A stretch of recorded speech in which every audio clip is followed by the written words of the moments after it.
Kita menuju Bursa Efek Indonesia untuk penutupan perdagangan bersama Felmi Laubela dan juru kamera Irham Andri Aji.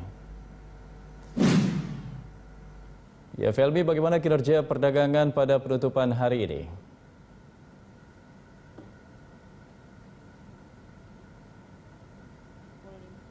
Indonesia Barat. Untuk itu kita langsung melihat atau memantau di monitor Bursa Efek Indonesia saat ini bagaimana IHSG ditutup pada sore hari ini.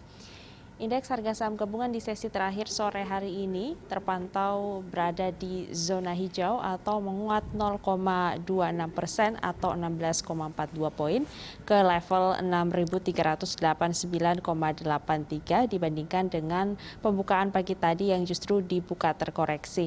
Kita lihat untuk sesi terakhir perdagangan, volume transaksi perdagangan sore hari ini terpantau mencapai 34,8 miliar lembar saham dengan nilai transaksi perdagangan juga mencapai 23,3 triliun rupiah, sedangkan untuk frekuensi transaksi perdagangan dihimpun atau telah mencapai 1,8 juta kali transaksi.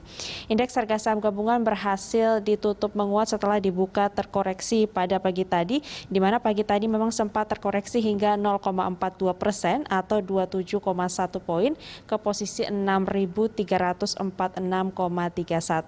Adapun sejumlah katalis positif yang mempengaruhi jalannya IHSG melaju di zona hijau atau ditutup pada zona hijau pada sore hari ini.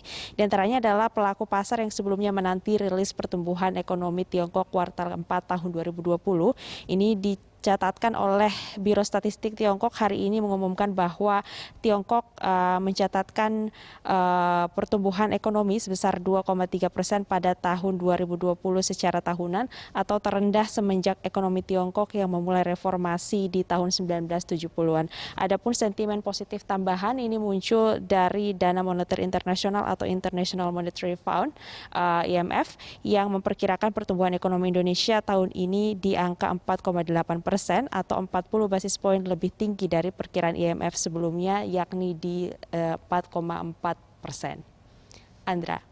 Ya, Felmi, sektor apa yang paling kontributif pada IHSG hari ini? Ya, untuk sektor yang menjadi yang paling mendorong atau kontributif pada sore hari ini yang mendukung IHSG ditutup pada zona hijau dipimpin oleh sektor konsumsi yang menguat sampai dengan 2,04%, kemudian sektor manufaktur yang menguat 1,05% dan sektor aneka industri yang menguat 0,68%. Sedangkan sektor yang mengalami penurunan yang cukup dalam adalah sektor tambang yang melemah sampai dengan 2,93% dan sektor pertanian yang juga melemah hingga 3,18%. Demikian, Andra. Terima kasih Felmi atas laporan Anda. Pemirsa, Felmi Laubela melaporkan langsung dari Bursa Efek Indonesia.